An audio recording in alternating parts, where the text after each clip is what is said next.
Okay, so welcome to No Story Stagnates with me, Ernie Boxall, and it's my honour today to be talking to Kendall Compton.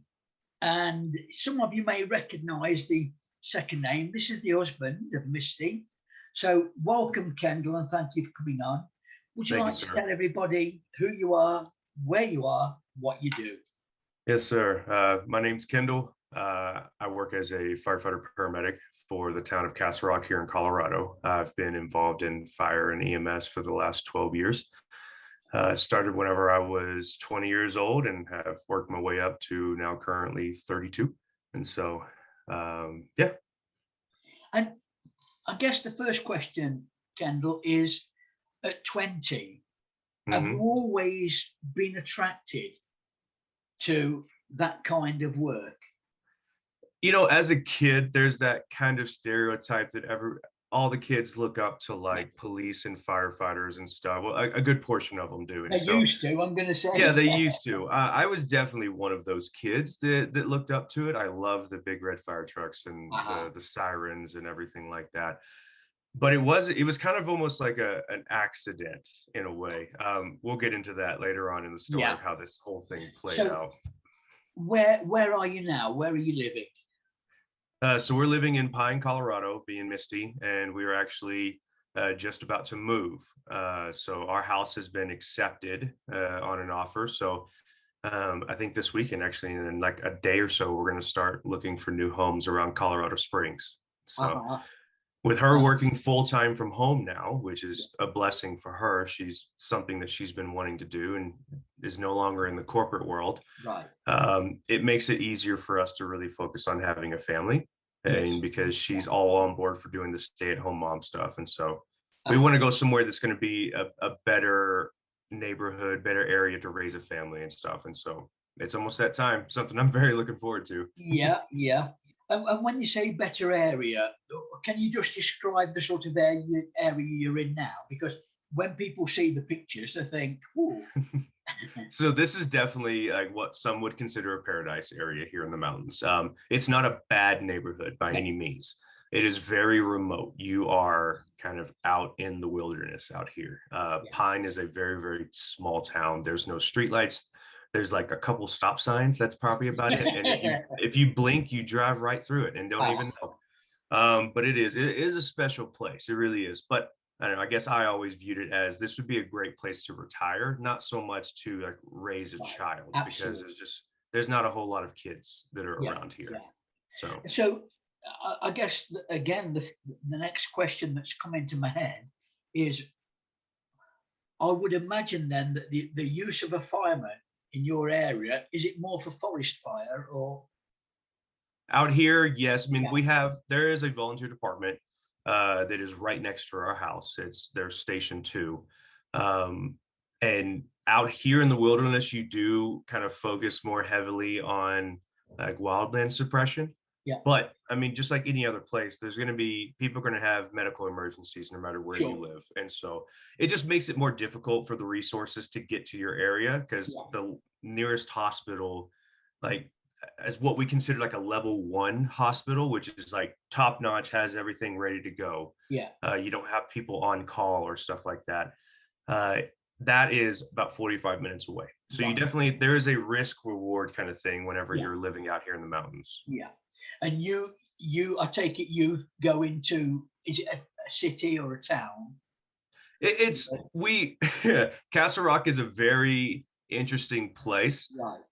They are growing like crazy. It is like one of the top growing towns, cities, whatever you want to call it, municipalities in the States here. Right. So it's growing very, very fast. Yes, but people that I've talked to that have been out there, they want to keep it a town. They don't like the big hustle and bustle of but it's just inevitable. No matter where you go here in Colorado, some of these places just blow up.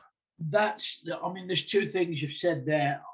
Over the past, I guess I've always been involved with America, but over the past 2 or 3 months with this Happiness Neighborhood project that I've got into for networking, I've got to meet more and more people who are talking about moving, particularly to places like Colorado.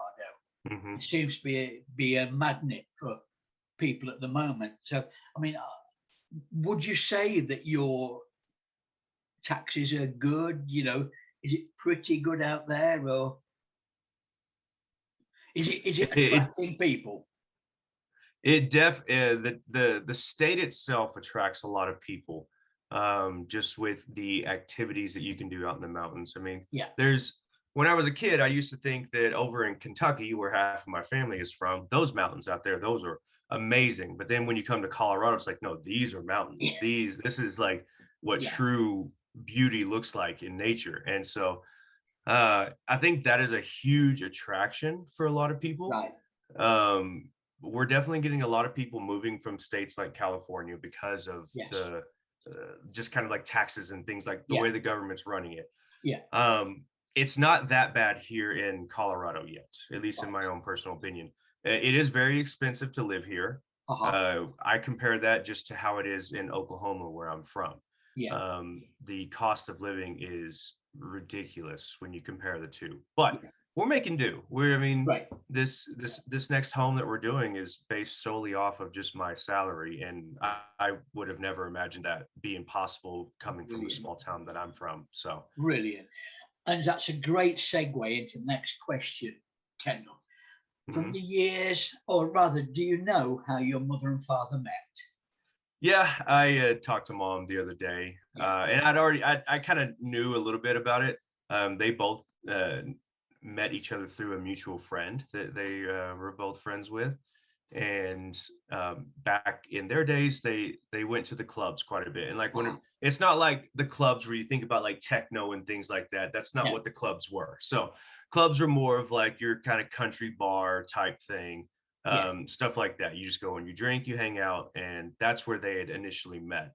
And when they were supposed to be going on their first date, my dad was out on Lake Texoma with some of his buddies, and there's no cell phones back then, so you have to like just wait until you call the home phone later on that night. Well, dad never showed up. He was late to their first date. They ended up talking to each other later on. He said that they got hung up on the lake because they were helping somebody out. Mom was generous enough to give him another chance, yeah, and yeah. that's kind of where things are. And you know, again. This is the theme, one of the themes of mine. And people have heard this before, but I'm here because my dad, who was an athlete, had never drunk. He'd never had a drink, and then after the war, he went to meet his friends. He had 3 pints. It went to his head. He went to walk outside. He tripped and he knocked a woman over. That woman was my mother. Now, That's I awesome. say to people, if my dad had gone home after 2 pints, or even if he'd have gone to the toilet before he walked out, I wouldn't be here. Yep. And it's, once that comes out, I think that's one of my passions. Is that it's this? If this hadn't happened, if this hadn't have happened, if this hadn't have happened. But you've mentioned 2 or 3 times there. What would come into the next question is where you were born, and within the first 10 years, a story that really resonates with you now. Yeah, absolutely. So I was raised in Oklahoma, born in Texas. We're right there at the border of Oklahoma and Texas, and we lived on the Oklahoma side. So I was born technically in Texas, but I will always be an Oklahoma guy. I'm a OU Sooners fan to the day that I die, and Yes. so um, yeah, the one of the stories that really resonate the most to me around 0 to 10. I had such a good relationship with my grandma and grandpa on my dad's side. They Yeah. lived nearby, and so it was a easy place for them to drop me off and have them watch me while my parents went to work. Yeah. And my grandma and grandpa had this what I thought was like a big garden.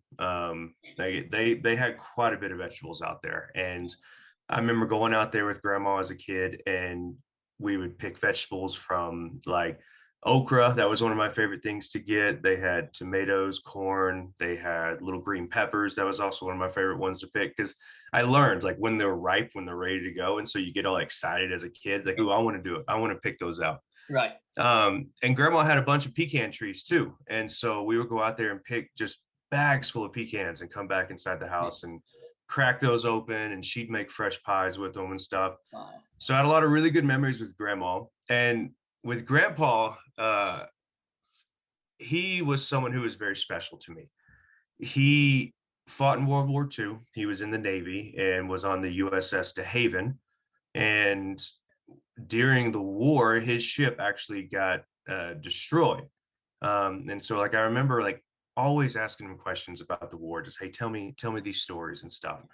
And supposedly, according to the rest of my family, we were always really big into watching football together. And they say that grandpa wasn't much of a talker. He didn't really talk much to anybody unless I was around. And for some reason, just with me, like we would just talk and talk and talk.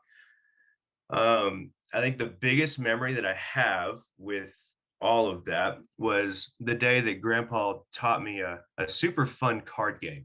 It's a game called 52 card pickup. And I was like super excited. My dad was there. My uncle was there too. He's like, hey boy. He always said, hey boy. That was like my nickname for him. And he grabbed the deck of cards. Like, I'm going to show you a game. It's called 52 card pickup. And so he had me shuffle the deck. So I'm shuffling it and I'm getting all excited. I give it back to him and he takes that deck of cards, bends them and just flings them all in the air. He's like, all right, pick them up. And my face went from excited to just like, oh, this is the game. Right. Oh, what a card. What a card that man must have been. Lots of memories then about that. But I was going to say, did you learn anything from that, Kendall?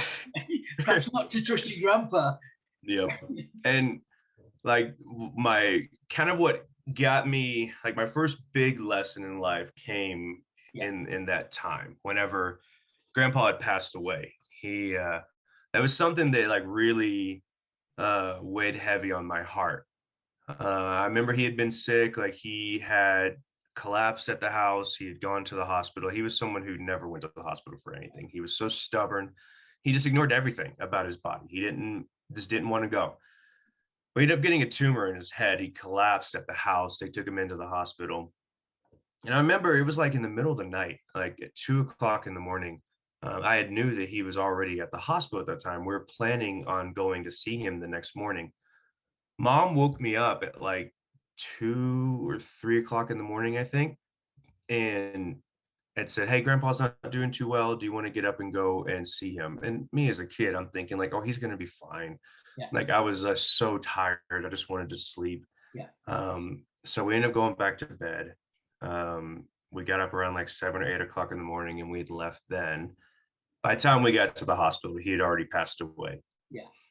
And it was very hard to comprehend as a kid, seeing his body there and seeing everyone so sad, so upset, people coming and giving me hugs and everything. And like, I wasn't feeling anything. I didn't know what to feel. I was almost in like just a state of shock.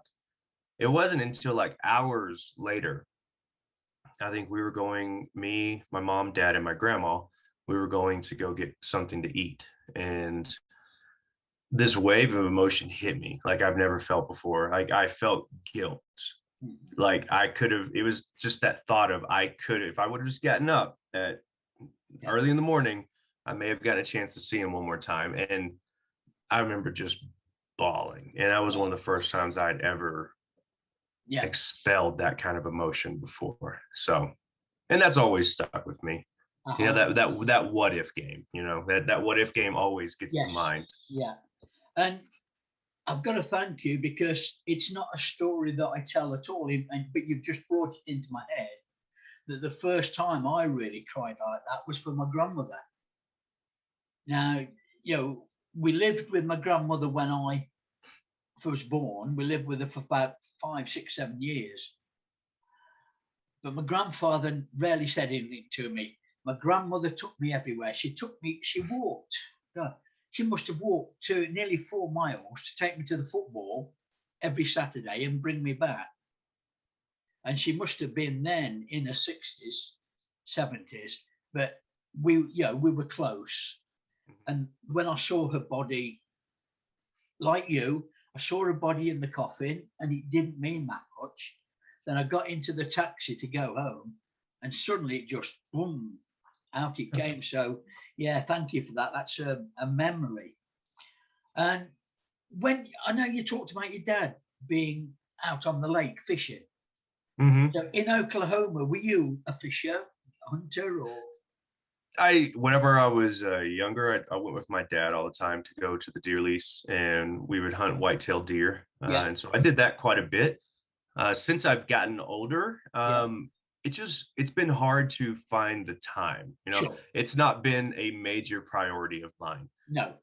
We in Oklahoma, we used the meat from that to feed us for Absolutely. a good portion of the year. Like, I grew up on deer hamburger and stuff. Like, just the taste is just so specific, and something that I miss. Like, a few years ago, when me and Misty were down there visiting them, I asked them, I was like, hey, can I bring back some of the deer stuff that you guys got? Just, I haven't had it in a long time. But yeah, like I would definitely go if the time gave us. And so, yeah. Great. And there is one other thing. As a Minnesota Vikings fan, who were the Sooners? I mean, how did they get the name the Sooners? So the Sooners, Oklahoma Sooners, is a college football team, and so they're based out of Norman, Oklahoma. I believe the history behind the Sooners had something to do with way back in the day, like with them traveling from one territory to another, as where I believe that originated from. If we're talking professional football, like the Minnesota Vikings, I'm definitely a Dallas Cowboys fan, and I will be to the day that I die still. I think we've got you in the program this season. Yeah, that'd be good. Minnesota, I think, are coming down to Dallas. Yeah. Okay. So with a new stadium. So I shall be in bed listening to that. Let's say it'll probably be nighttime by the time, like in the middle of the night. It might be in the morning, yeah.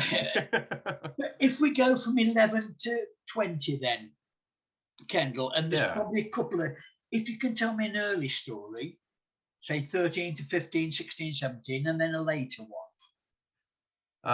11 to 20. So I'm pretty sure that I would have been, I want to say, like maybe 11 or 12 years old whenever 9/11 happened. So I still remember that day very vividly, of us coming into our science class, and we had TVs in every single one of the rooms, because like we'd have like morning briefings and things like that. This is in the middle of the, like in the morning, like late kind of morning time. And our science teacher had the TV on, and he just had this look of disbelief in his face. And we were just like all watching. And I remember the silence during that whole thing. There were tears in our teacher's eyes, and we were still trying to understand everything that was happening. It wasn't until that second plane hit that we started to understand. And just the whole hour, we just watched the TV. It carried over into our next classroom. We watched the towers fall. All the adults were completely shocked. But I just remember the eerie quietness of the whole thing. So that was like a big memory growing up as a kid. I think that definitely plays into the role that I carry today, was those events. But like, as far as like school wise, baseball was like, that was what kept me going. I absolutely loved baseball.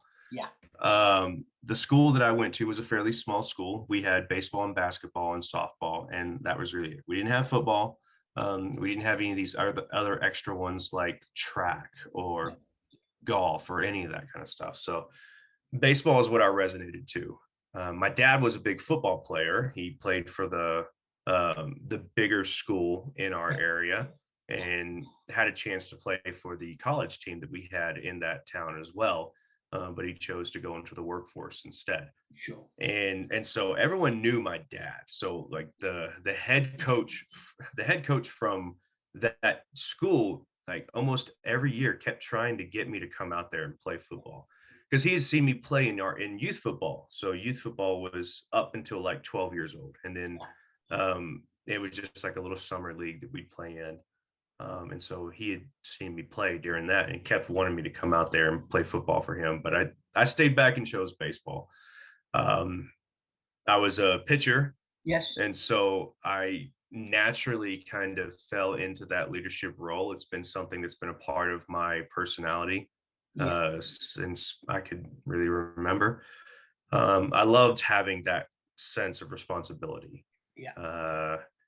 And yeah, that was kind of like, I think, where a lot of my big learning moments came from, as far as like responsibility and things like that. Right. I mean, my coach was like a second family to me. Yeah. They did very well at teaching us good life lessons and that kind of stuff. And so baseball was amazing. It really was. If I didn't have baseball, I don't know where I would be in life, honestly. I don't know what my story would be if it wasn't for baseball. So on that theme, Kendall, there's a couple of things that come out from that in terms of the picture. I watch quite a bit now on YouTube, and the signal from the catcher. The pitcher will sometimes shake his head. I mean, is the pitcher saying, no, I don't want to send that one down? Or yeah, exactly. So the catcher will give you the sign of what pitch to throw. The catcher's responsibility is they have a lot of understanding of what the next batter is going to probably be wanting to look for and stuff. And so the catcher, like you have a very unique relationship between the pitcher and the catcher. That's why you have like some pitchers that on certain teams will say, I will only pitch if I have this catcher, because there's that connection that you two have. Yes. And I had a very good relationship with the catcher that I was with. Me and him were actually super, super close friends all throughout high school and even growing up before then. And sometimes if he gives me a sign, like 1 would be fastball for me, 2 would be a curveball, 3 would be a changeup. I learned how to throw a slider on my senior year, and so that would be like the number 4. And so if he gives me a sign, I say fastball, and I'm like, nope, I don't want to throw that. Like if I'm thinking something differently, I think I can throw this pitch better and get this guy, I can shake him off and ask for something else. And then when I'm satisfied, I'll shake my head and then go into my throwing. How does that affect just the catcher? I guess the catcher understands that, doesn't it? Oh yeah, absolutely. So it doesn't affect the relationship.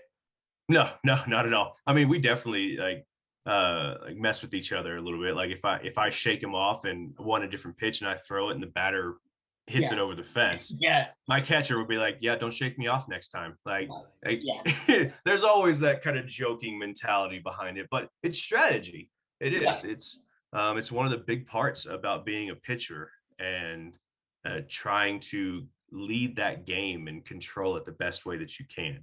You have to have like your own sense of. I was going to say, because my from this side of the pond, when I watch, a lot of pitchers are highly strung, I think, and often very individualistic.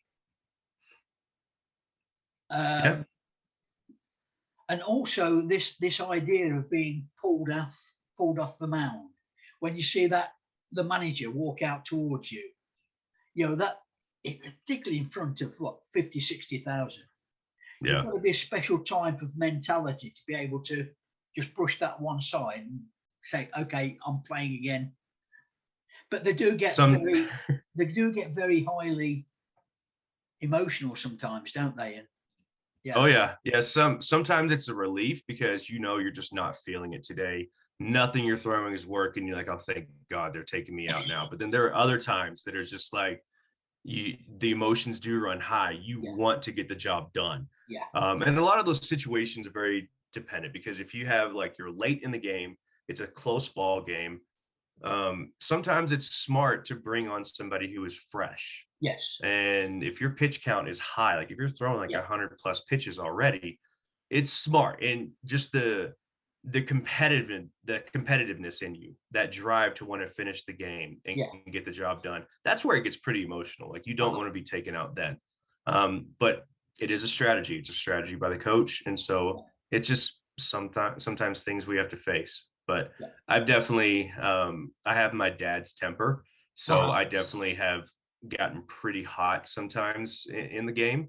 But those have also been good learning moments for me as well. It's not something that I ever really brushed off. Great. Well, before we move on, one last question about the pitching is, what shapes your body in now? Because, you know, that right or left shoulder must have took a hell of a battering. Oh yeah, in your 30s, you definitely feel a lot from your youth. I'll put it that way. The right shoulder is something that is the rotator cuff area is something that is always hurting me. And so I'm trying to do specific stretches and workouts and stuff. It doesn't help the fact that I've started a new sport. I play disc golf pretty regularly up here now, and it's a lot of the same motions. And so if I wasn't doing that, then maybe the shoulder would be totally fine. But I'm basically doing a lot of the same movements all over again. So it just hurts now. It never leaves. It never leaves you. So we go on now, Kendall, to 20 to 30.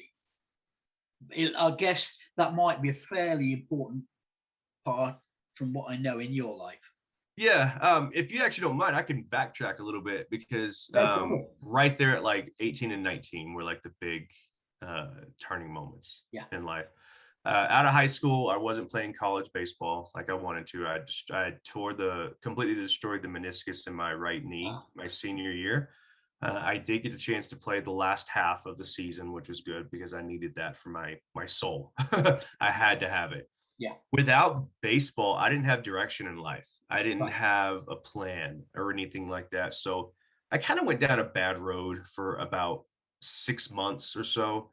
Got involved in things that I thought I would never be involved with, just made some really dumb young mistakes. Luckily, nothing was permanent or nothing was detrimental. No long lasting mistakes. I was able to kind of get my head right, get myself right. Lost some really, really close friendships along the way, which was hard to deal with at first.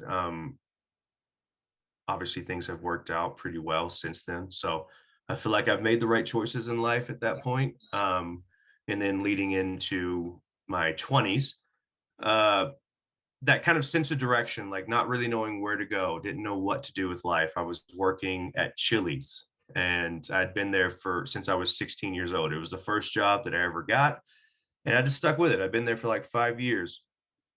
And one of the people that I worked with,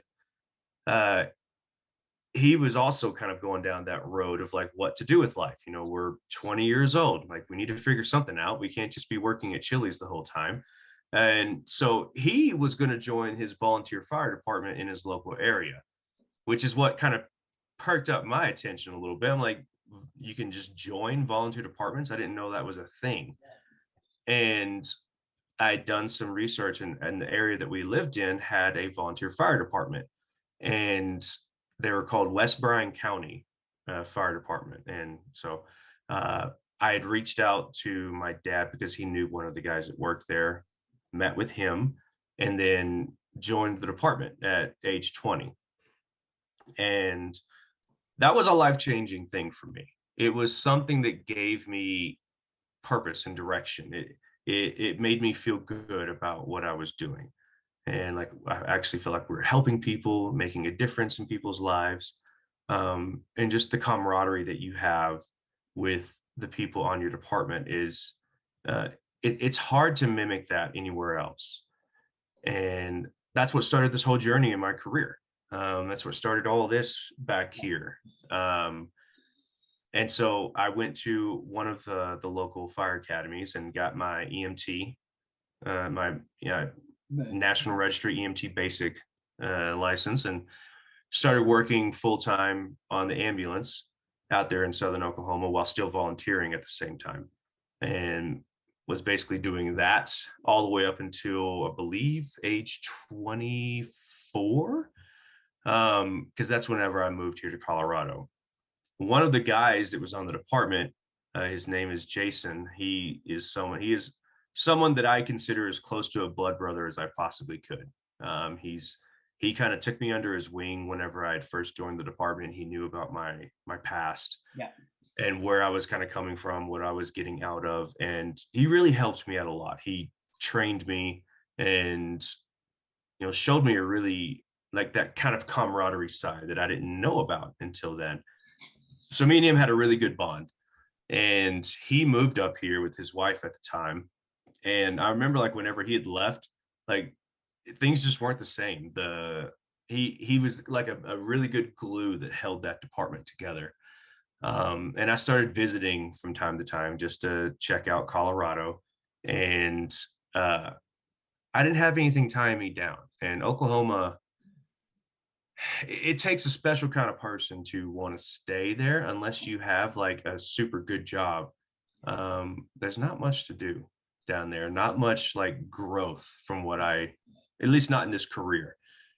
So I took a chance. I had talked with him. They were gracious enough to offer me one of their extra bedrooms for rent if I got a job, and went to work, got all that stuff put together, got the job, moved here to Colorado, and started working at an agency that was in the metro area. It was just ambulance only, so I wasn't on the fire truck yet. And I've been working for EMS agencies until 2018, when I'd finally got the job with Castle Rock Fire.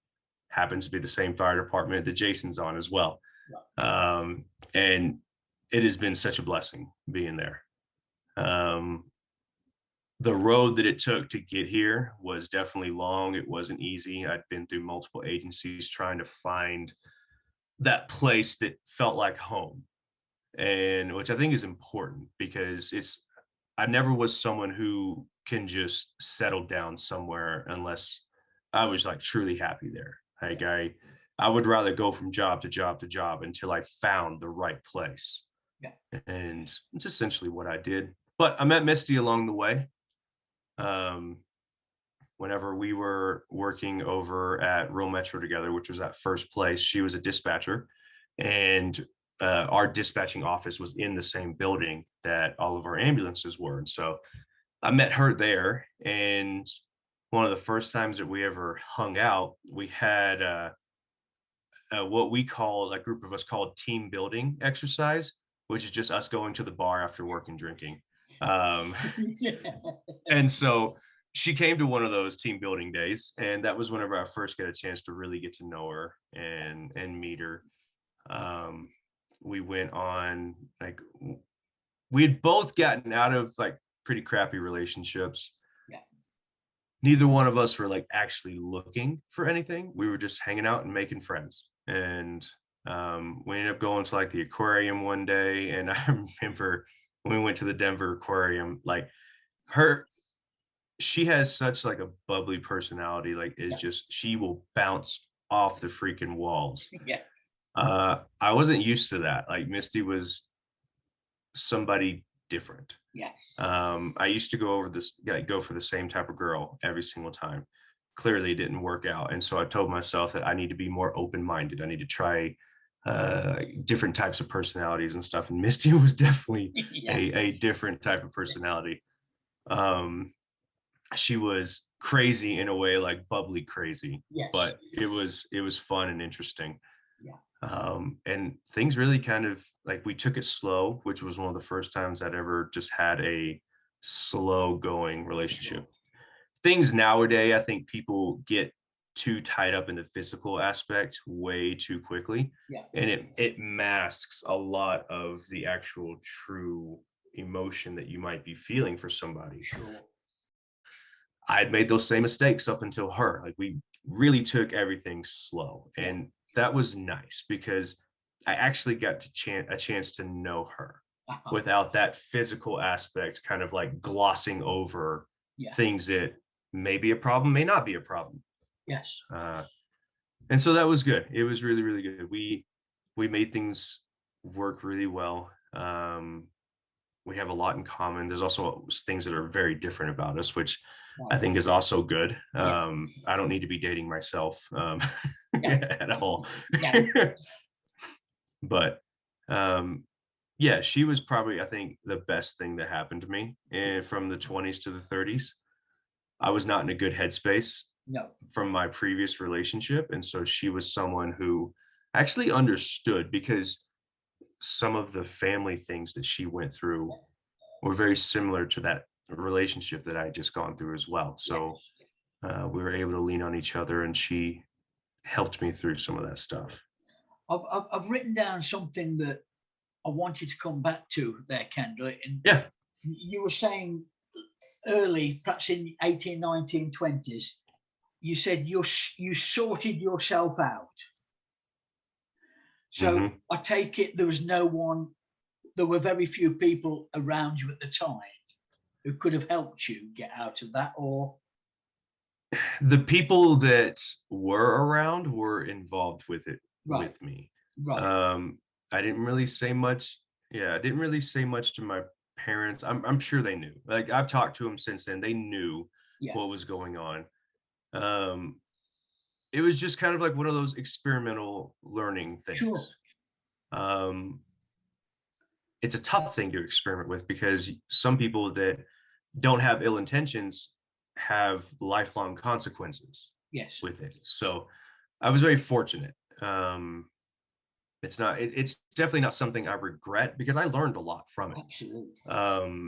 It's kind of hard to go through life with regrets, because you have to look at it as an actual learning piece. Like, what did you take away from that incident or that moment? And there's a lot that I took away from it. And so I didn't really have a whole lot of people. Really, work was the biggest impact.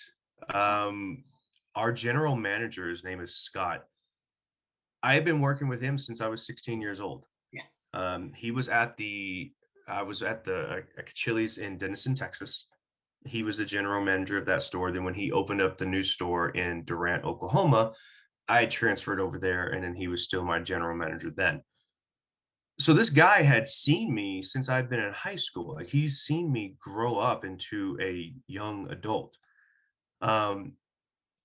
He was actually a really big turning moment, which I would have never expected, I made a lot of mistakes, was not showing up to work. And I got the phone call one day that I was being fired. In the position, like, kind of like my headspace that I was at that time, it really didn't faze me a whole lot, which said a lot about the crap that I was being involved with.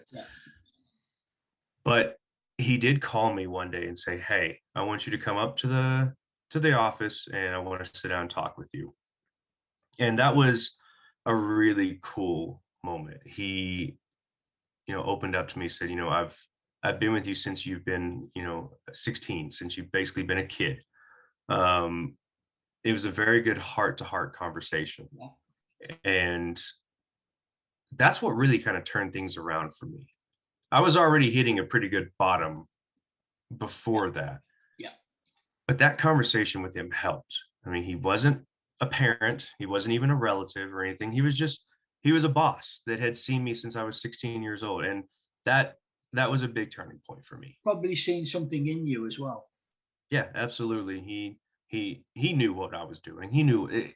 You think you're able to hide that kind of stuff when you're young. You're not. It's impossible. And so, yeah, that's a moment in life that I am forever thankful for. Yeah.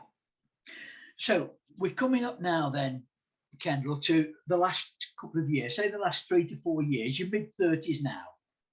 Yeah. 32. So I'm early 30s then. So over the last couple of years, I know that you're involved with a lot of mental programs. Yep. How did that come about? So mental health in the first responder realm is something that has not really been talked about in the past. And when we're all like done with this, I am kind of curious over across the pond as far as like how first responders are handling mental health out there in your area. But out here, there's this like a weird stigma, especially in the fire service, and it's starting to go away. Fire service, we used to be like tough men, like we would just handle anything and everything. Nothing, we were just like steel. Nothing would hurt us. Obviously, that's not true. It's a good facade to put on for a while, but it's not true. Um, and so there's a lot of new changes in the fire service and for police officers and people involved in EMS. A lot of like classes about resiliency, how to handle the mental stress of the job and how to have good habits, because a lot of times people would just bury it under alcohol and other substances and just leave it alone.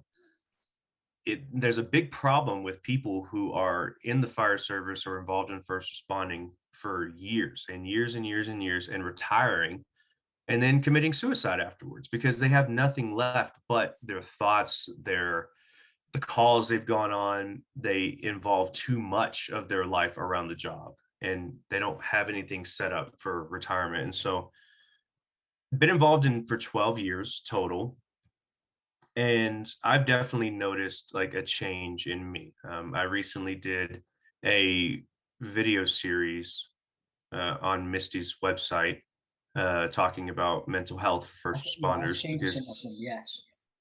it was something that I wanted to do. It was definitely going to help me. This was a personal project for myself in hopes that it may reach somebody else that might be going through stuff as well.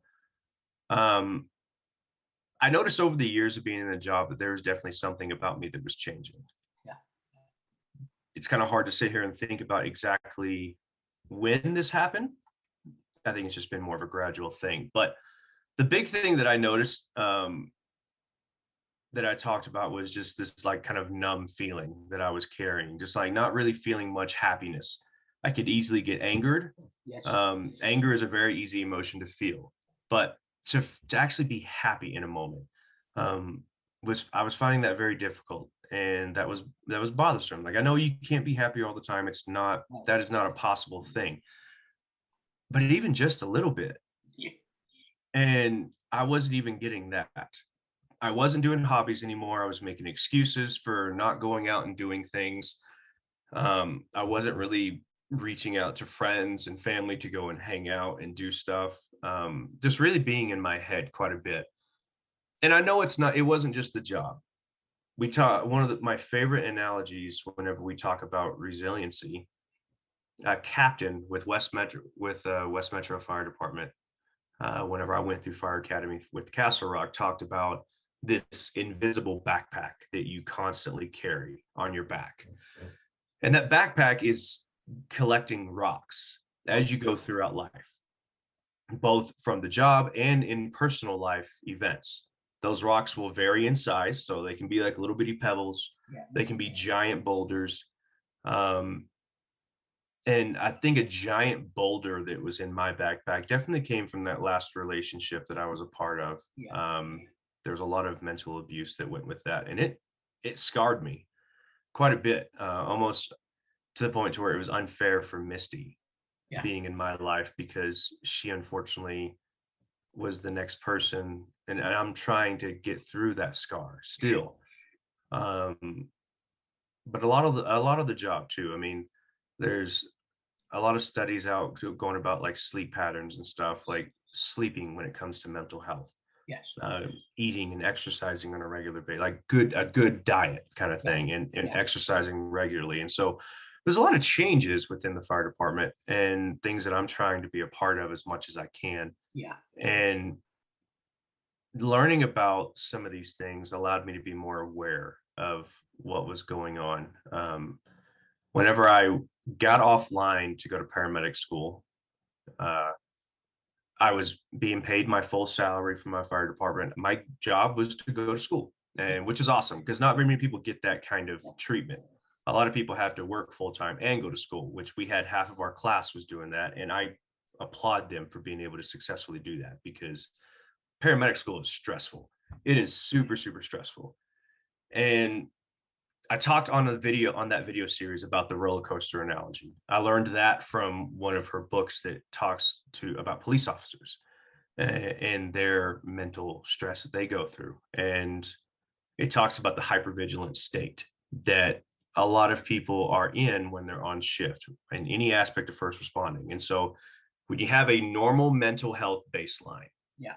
which is where we should be sitting at just on any given day, we're not really doing much. There's no stress levels. We should be kind of at a baseline. When you're at work, you're in a hypervigilant state. So that roller coaster is at the very, very top. And this thing will fluctuate up and down based off of the stressful events that you're going through. Over time, a lot of people that start to deal with mental health that aren't handling things the way that they need to, and a lot of us are blind to it. I was blind to it. I didn't know what to look for or anything like that. But when you come home, you'll dive down below that baseline. Yeah.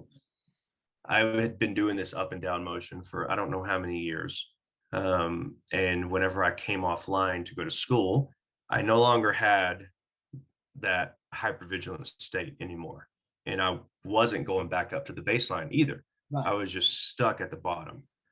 And I remember just like one day at the house, just being so confused, and I was scared because like something in my head just didn't feel right. I didn't know what was going on.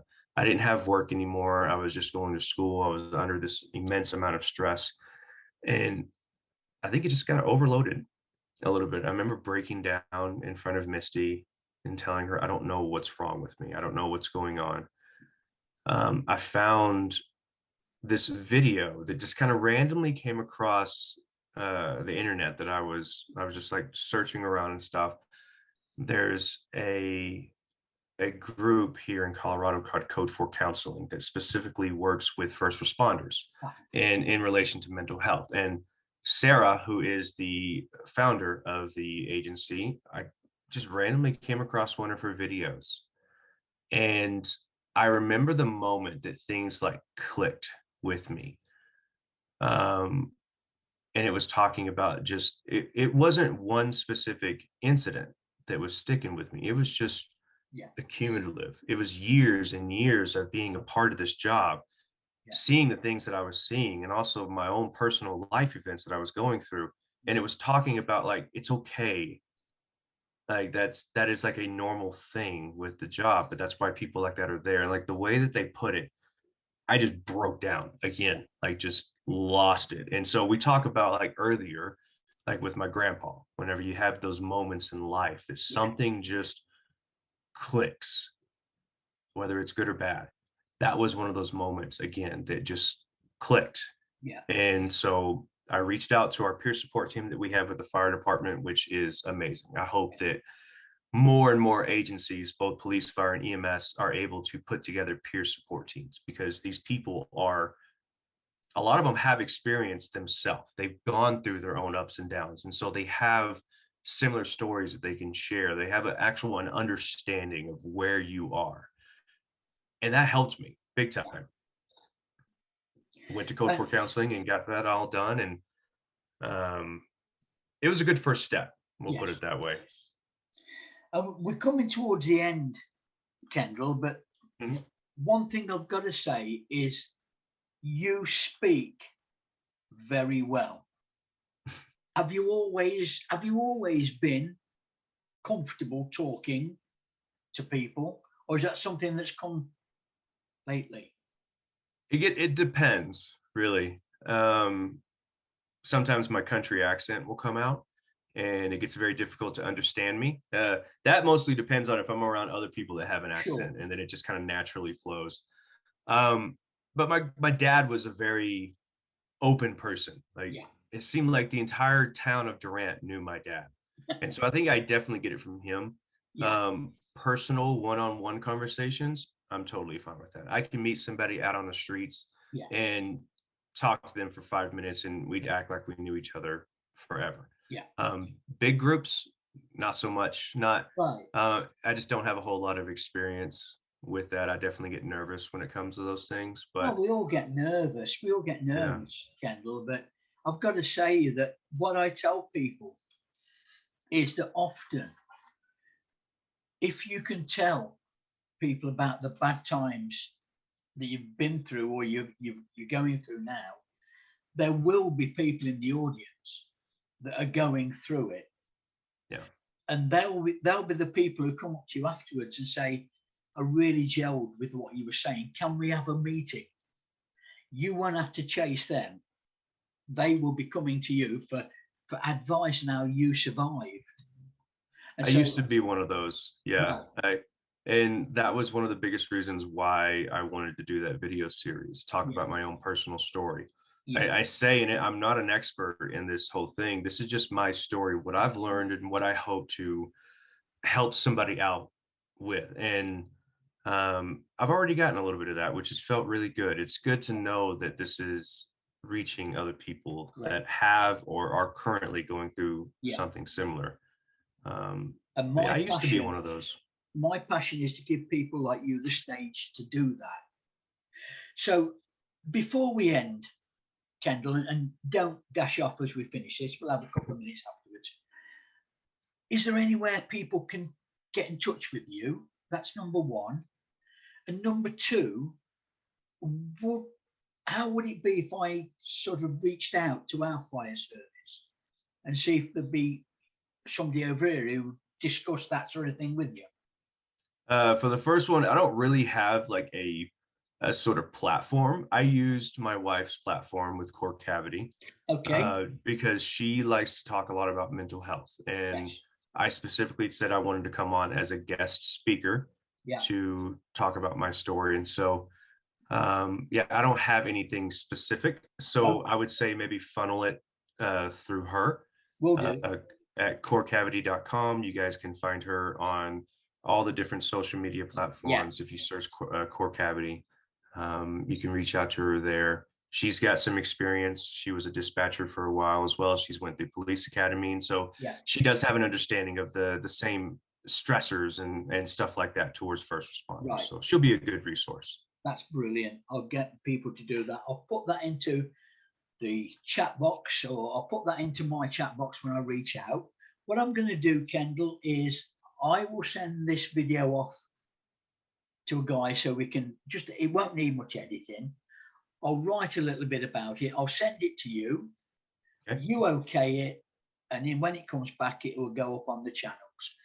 I want to say thank you, respect to you, and keep doing the job, keep working with the people, because first responders, my daughters both work in hospitals. Good. So, that's awesome. A little experience of what they go through, but they go through just as much. I think that's left out a lot whenever you talk about first responders.